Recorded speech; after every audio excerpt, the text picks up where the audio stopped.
আমরা হনুমান দেখতে বেরিয়েছি। কথা বলো না, হনুমান ধরবে। এই দেখ জবা ফুল খাচ্ছে, কি সুন্দর। হ্যাঁ খিদে পেয়েছে দেখো, তুমি খাবার নষ্ট করছো, ওরা জবা ফুল খাচ্ছে, খিদে পায় তো। ওরে বাবা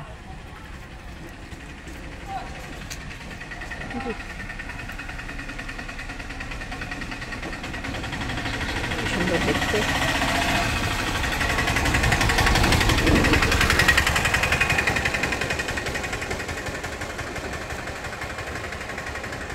কোন মনে পাতা খাচ্ছে। ডাকবি না কিন্তু, কথা বলবি না, চুপ করে থাক, এসে ঠাস করে মেরে দেবে। কি সুন্দর দেখতে হনুমানটাকে, দেখো অনেকটা তোর মতো দেখতে। কি আজ নয় বলছিস? ওই যে আরেকটা এসছে, ওরে বাপরে বাপ, ওরে বাবা রে, ওরে বাবা কি বড় বড় রে। ওই বাবা, একে দেখ তোর মতো ঠিক বসেছে রে আজ।